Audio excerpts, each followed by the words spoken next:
दोस्तों, आपका स्वागत है फिर से एल्की मोटिवेशन की एक और नई कहानी में। आपने अकबर बीरबल के बहुत से किस्से सुने होंगे, लेकिन जो किस्सा आपको हम सुनाएंगे ये आपने कभी नहीं सुना होगा। बहुत समय पहले की बात है, अकबर का शासनकाल था। बीरबल अकबर के नवरत्नों में शामिल हुए ही थे और अकबर बीरबल को सभी रत्नों में सर्वश्रेष्ठ माना करते थे, क्योंकि बीरबल चातुर्यता में सभी से अग्रणी थे। समय निकलता रहा, लेकिन बीरबल का नवरत्नों में शामिल होना अकबर की पत्नी रुकैया बेगम को अच्छा न लगता था। रुकैया बेगम चाहती थी कि बीरबल के स्थान पर मेरा भाई इन नवरत्नों में शामिल होना चाहिए। एक दिन रुकैया बेगम ने अकबर से कहा कि महाराज, आपके नवरत्नों में कमी है। आपके नवरत्नों में बीरबल से भी अधिक बुद्धिमान व चतुर शख्सियत को मैं जानती हूँ। अकबर बोलता है, ऐसा नहीं हो सकता। रुकैया बेगम कहती हैं, ऐसा ही है महाराज। आप चाहते हैं तो मैं उस शख्सियत को आपके दरबार में बुलवा सकती हूँ और यह सिद्ध कर सकती हूँ कि बीरबल से भी चतुर शख्सियत हमारे साम्राज्य में है। अकबर कहता है, तो ठीक है, आप कल उस बुद्धिमान शख्सियत को हमारे दरबार में बुलवा देना। रुकैया बेगम प्रसन्न होकर अपने भाई अहमद शाह को आगरा के किले में बुलवा लेती है। अगले दिन दरबार लगता है। अकबर दरबार को आगे बढ़ाते हुए बोलते हैं कि आज हम बीरबल की बुद्धि की परीक्षा लेना चाहते हैं। क्या बीरबल आप इसके लिए तैयार हैं? बीरबल कहते हैं, अवश्य महाराज। उन्हें अकबर कहता है कि आज हमारे दरबार में एक और विद्वान शख्सियत अहमद शाह आए हैं। मैं देखना चाहता हूँ कि दोनों में से कौन अधिक बुद्धिमान है। क्या आप इसके लिए तैयार हैं? बीरबल तथा अहमद शाह दोनों परीक्षा के लिए तैयार हो जाते हैं। अकबर कहता है कि आप दोनों को हम दो अलग अलग शहरों में भेजेंगे और आपको शाम होने से पहले प्रत्येक को 1-1 लाख स्वर्ण मुद्राएं एकत्र करनी है, और जो भी 1 लाख स्वर्ण मुद्राएं ले आएगा वह नवरत्नों में शामिल हो जाएगा और इनाम का हकदार होगा। लेकिन शर्त यह है कि आपको 1 लाख स्वर्ण मुद्रिकाएं ना ही तो चुरा कर लानी है और ना ही किसी से छीन कर, और ऐसा भी कोई काम नहीं करना है जिसकी शिकायत मेरे पास दरबार में आई। और आप इस काम के लिए आवश्यकता अनुसार सामग्री या जो भी वस्तु की आपको आवश्यकता है हमारे राज्य से ले सकते हैं। संपूर्ण दरबार चिंता में पड़ गया कि एक दिन में 1 लाख स्वर्ण मुद्रिकाओं का इंतजाम कैसे होगा। यह काम तो असंभव है। अहमद शाह व बीरबल दोनों परीक्षा के लिए तैयार हो जाते हैं। अहमद शाह बादशाह अकबर से कहते हैं कि इस काम के लिए मुझे 100 सैनिकों की आवश्यकता है। अकबर 100 सैनिक अहमद शाह को दे देते हैं और अहमद शाह चला जाता है। अहमद शाह शहर में जाकर 100 सैनिकों को मजदूरी पर लगा देता है और शाम तक 10 स्वर्ण मुद्रिकाएं एक सैनिक की मजदूरी के हिसाब से 100 सैनिकों के 1000 स्वर्ण मुद्रिकाएं ले आता है और दरबार में जाकर शाम को जमा करा देता है। तब अकबर कहता है कि मात्र 1000 स्वर्ण मुद्राएं, मैंने तो 1 लाख स्वर्ण मुद्राओं के लिए कहा था। तब अहमद शाह कहता है कि यह काम कोई भी नहीं कर सकता महाराज, और मैं इस काम के प्रति अपनी हार मानता हूँ। मुझसे एक दिन में 1 लाख स्वर्ण मुद्राओं का इंतजाम नहीं होगा। अगले दिन बीरबल की बारी आती है। बीरबल से पूछा जाता है कि आपको 1 लाख स्वर्ण मुद्रिकाएं एकत्र करने के लिए जिस भी चीज की आवश्यकता है उसको मांग लीजिए, दरबार से आपके लिए वो प्राप्त हो जाएगी। बीरबल कहते हैं कि महाराज, मुझे यह काम करने के लिए मात्र 2 सैनिक, एक रस्सी और भू अभिलेखों वाली किताब की आवश्यकता है। बादशाह अकबर बीरबल को मांगी हुई चीज दे देते हैं। अब बीरबल शहर में पहुंच जाते हैं और व्यापारियों की दुकान पर जाकर अभिलेख में देखते हैं कि इस दुकान का चबूतरा सड़क पर निकला हुआ है और रस्सी से नाप कर उसे तोड़ने का आदेश दे देते हैं। लेकिन तोड़ने से पहले ही व्यापारी बीरबल जी के पास आकर धीरे से कहते हैं, ऐसा मत करो। इस थोड़ी सी जगह के अतिक्रमण के बदले में मैं आपको 1000 स्वर्ण मुद्रिकाएं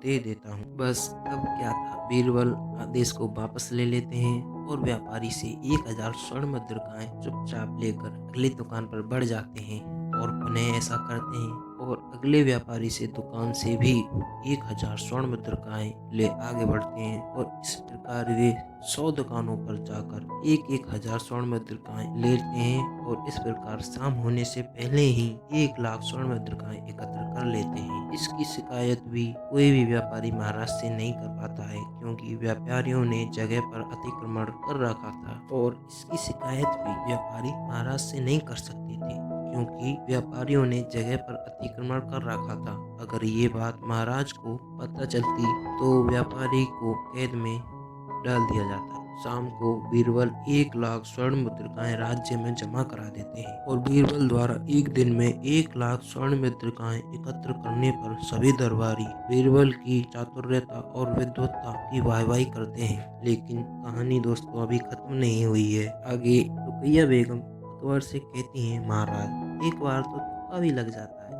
मैं तो बीरबल की बुद्धिमत्ता और चातुर्यता को तब मानूंगी जब वह एक बार और मेरे भाई अहमद शाह को परीक्षा में हरा दे।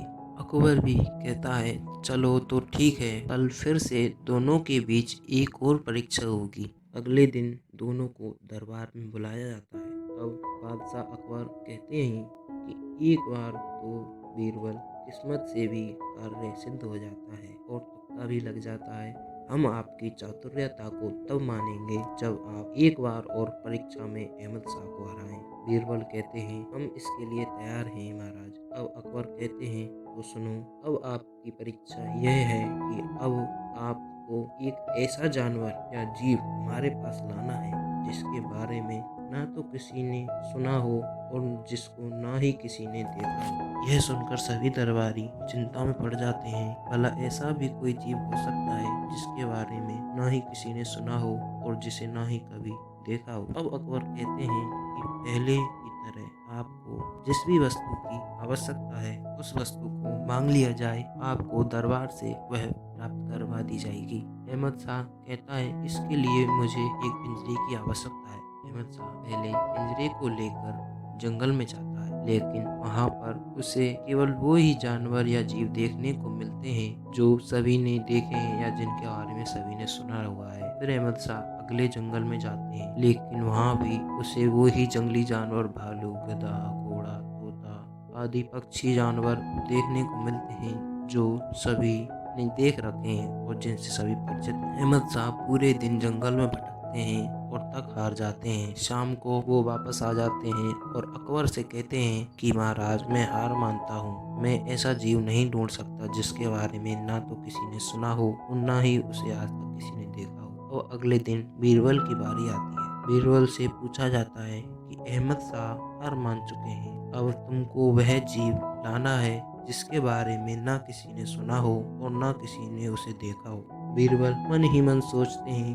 कि अहमद शाह की वजह से ही महाराज मेरी परीक्षा ले रहे हैं, इस बार मैं इसका खेल खत्म कर दूंगा। तब बीरबल कहते हैं कि महाराज, मुझे ये काम करने के लिए 100 केजी गुड़ की आवश्यकता है। महाराज 100 किलो गुड़ बीरबल को दिला देते हैं। अब बीरबल जंगल में जाते हैं और वहाँ से सभी पक्षियों के पंखों को एकत्र कर लेते हैं और 2 बड़े बड़े थैलों में भरकर लाकर एक कमरे में डाल देते हैं और महाराज द्वारा दिए गए 100 किलो गुड़ को दूसरे कमरे में डाल देते हैं, जो गुड़ बहुत ही चिपचिपा होता है। अब बीरबल अहमद शाह को पकड़ लाते हैं और गुड़ से भरे कमरे में डालकर उसे पटक पटक मारते हैं और उसे गुड़ में लथपथ कर मुंह पे चिपचिपा कर देते हैं। अब चिपे हुए अहमद शाह के पंखों से भरे कमरे में ले जाते हैं और फिर से पटक पटक कर उसे धुनते हैं और सभी पंखों को अहमद शाह के ऊपर चिपका देते हैं। अब अहमद शाह को पिंजरे में बंद कर देते हैं और उसे मुंह में गुड़ भर देते हैं, जिससे कारण वह बोल नहीं सकता है। शाम होने का टाइम था। दरबार में जाकर पिंजरे को दिखाते हैं और कहते हैं कि ये देखिए महाराज, यह वह जीव है जिसके बारे में ना तो किसी ने सुना हो और ना ही किसी ने इसे आज तक देखा है। पूरा दरबार अचंभित हो जाता है, भला यह कौन सा जीव है? इसके ऊपर तो सभी पक्षियों की पंखें हैं, यह तो कोई एक जीव लगता ही नहीं है। भले ही वो अहमद शाह हो, पर कोई भी दरबार में उन्हें पहचान नहीं पाता है, क्योंकि उसके पूरे शरीर पर सभी जीवों की पंख लगी हुई थी। इसलिए कोई भी अनुमान नहीं लगा पाता है कि यह कौन जीव है। अब अकबर कहते हैं कि सच में बीरबल, आपकी बुद्धि को मैं मानता हूँ और आपकी चतुरता से मैं प्रसन्न हूँ। आपको मेरे नवरत्नों से कोई नहीं हटा सकता।